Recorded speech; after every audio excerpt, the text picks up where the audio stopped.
Auditeurs, auditrices, bonjour. Mes salutations fraternelles en Jésus-Christ. Voici venu le moment tant attendu de notre pain venu du ciel. Bethléem est une autre façon de dire que Dieu a envoyé son Fils pour que nous soyons nourris spirituellement.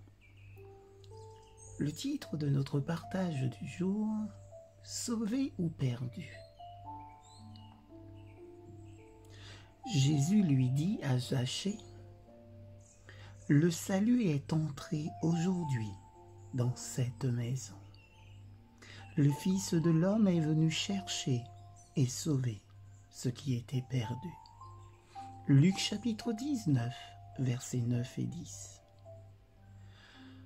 Nous pouvons poser beaucoup de questions au sujet de notre foi, en omettant celle qui est essentielle. Il est possible de se joindre à l'Église, de prendre une part volontaire et joyeuse à son travail, et cependant de ne pas comprendre le but premier de l'Église, ou, du moins, de ne pas lui accorder la considération qu'il mérite. Il se peut que l'Église s'occupe de réformes sociales, d'œuvres de charité, d'industrie et de toutes sortes de travaux de grande valeur, et perde néanmoins de vue le principe vital sur lequel se fondent toutes ces entreprises et qui peut seul les rendre efficaces.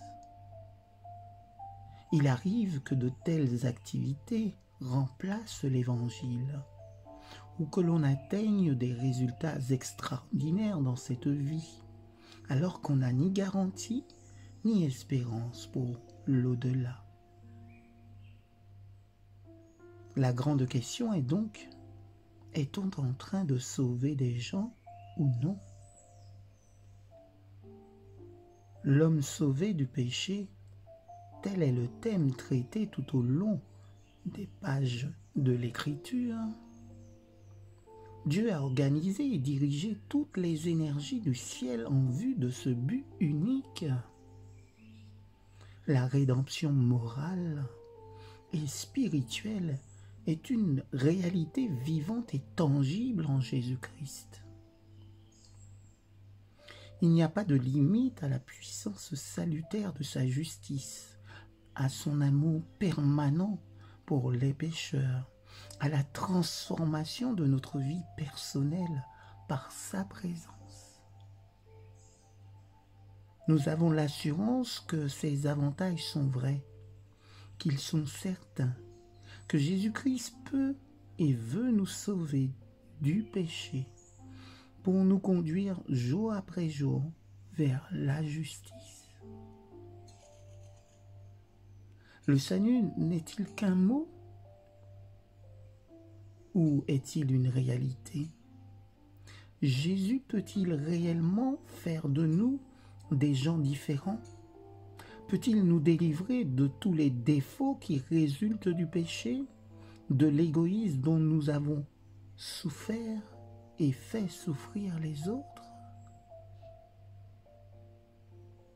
Tout au long de l'histoire de l'Église chrétienne, des multitudes de croyants ont rendu témoignage à la réalité du salut en Jésus-Christ. Quelques résolutions que nous prenions en vue de notre amélioration, il convient de nous défaire de cette illusion selon laquelle nous pouvons agir par nous-mêmes.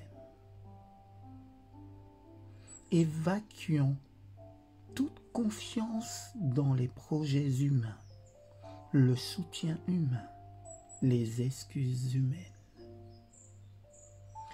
Abandonnons-nous sans réserve aux bras d'amour et de miséricorde que Dieu nous ouvre. Désirons réellement, véritablement être sauvés de nos péchés. Ne remettons pas à plus tard.